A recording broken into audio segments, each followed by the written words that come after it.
Welcome to Learn with Kern, a knowledge series proudly brought to you by Softlogic Stockbrokers.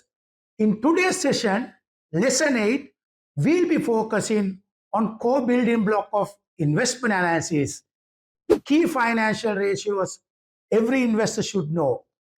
These ratios are powerful tools that allow you to evaluate a company performance, benchmark it against peers, and make more confident, well-informed investment decisions in the capital market.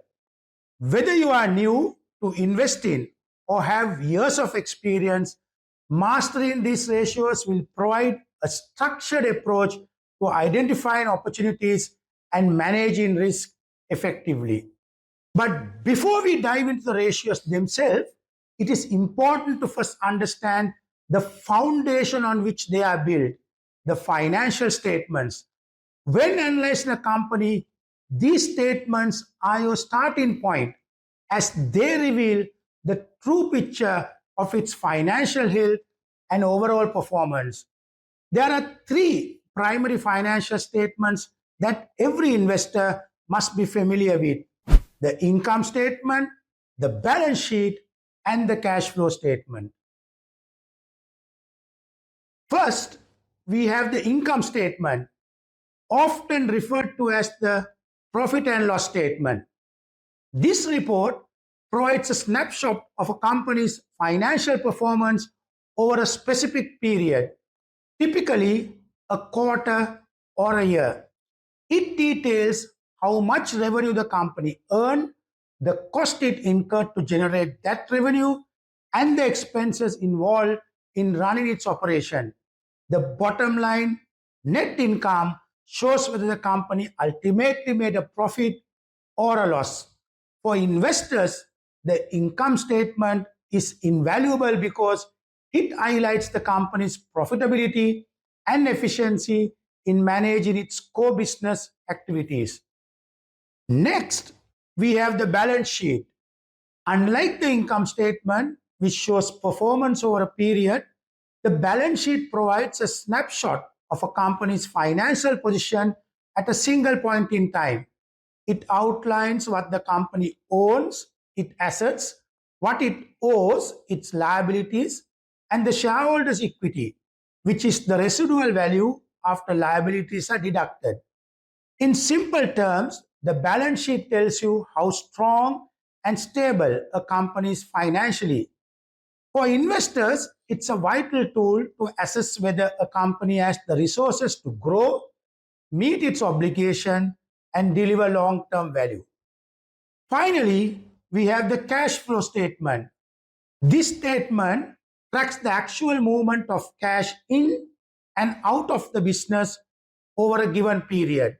It breaks down cash flows into three key areas: operating activities, which shows the cash generated from day-to-day business; investing activities, which reflect cash spent or earned from investment, such as property, equipment, or acquisition; and financing activities, which cover cash raised from or returned to shareholders and lenders.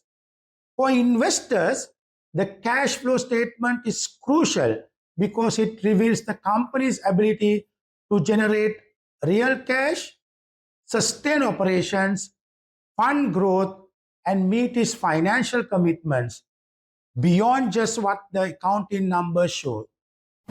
Together, these three statements provide a comprehensive view of a company's financial health, from profitability to stability to liquidity, and are indispensable tools for any investor seeking to make informed decisions.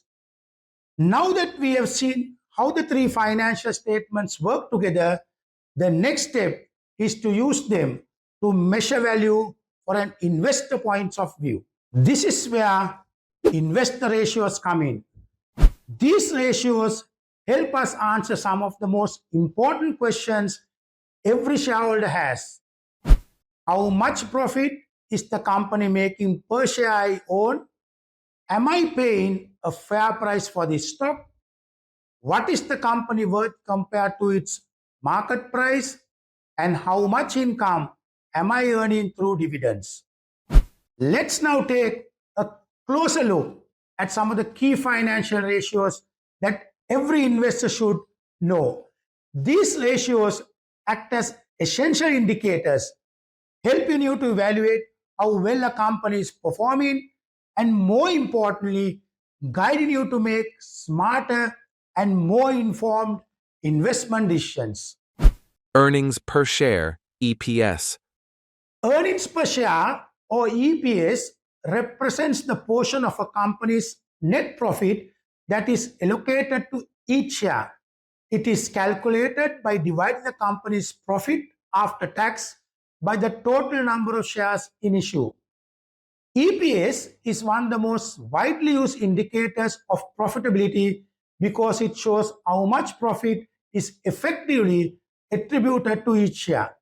In simple terms, it tells an investor, if I own one share, how much of the company's earnings belongs to me.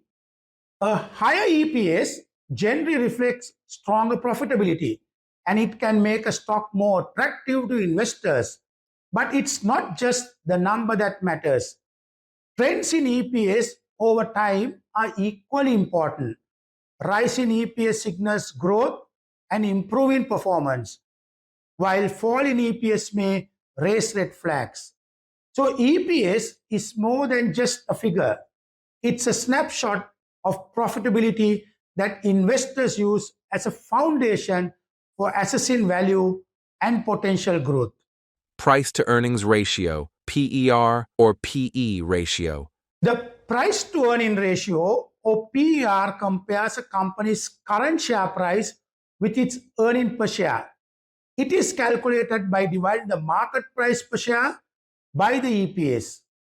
PER tells us how much investors are willing to pay today for each rupees of a company's earnings.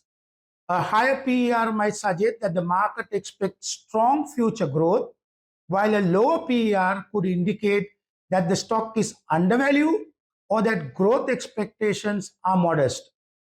It is important to compare PER within the same industry, since what looks expensive in one sector may be perfectly reasonable in another. In short, PER helps investors judge whether a stock price is justified by its earnings. Price to book value ratio, PBV. The price to book value ratio or the PBV compares a company's market price per share with its book value per share, which is closely related to NAV. It is calculated by dividing the market price by the book value per share. A PBV above 1 means the market is valuing the company higher than its book value, often reflecting investor confidence in future growth. A PBV below 1 could suggest that the stock is undervalued or may signal challenges in the company's performance. Investors often use PBV to gauge whether the market price fairly reflects the company's net worth. Net asset value, NAV. Net asset value or NAV represents the per share value of a company's net asset. It is calculated by subtracting total liabilities from total assets, then dividing the result by the number of outstanding shares. NAV essentially shows the underlying value of the companies on per share basis. For investors, it provides a measure of what the company could be worth if all its assets were sold and debt paid off. Comparing the NAV to the market price helps to assess whether a stock is trading above or below its intrinsic worth. Dividend yield, DY. Finally, the dividend yield or DY measures the return an investor earns from dividends relative to the current market price of the share. It is calculated by dividing the annual dividend per share by the market price per share. In simple terms, it shows the income an investor receives expressed as a percentage of the share price. A higher yield may be attractive to income-focused investors, but it's also important to consider whether those dividends are sustainable. Dividend yield help investors strike a balance between price appreciation and regular income when evaluating stocks. Together, these ratios offer a comprehensive toolkit for evaluating companies' financial health and market valuation from a multiple perspective. They allow investors to access profitability, determine if a stock is fairly priced, understand the underlying asset base, and evaluate income potential, all of which are vital for making a sound investment decisions. Stay tuned for lesson 9, where we will walk you through how to set up a central deposit system account or CDS account, the very first step you need to take to start trading on the Colombo Stock Exchange.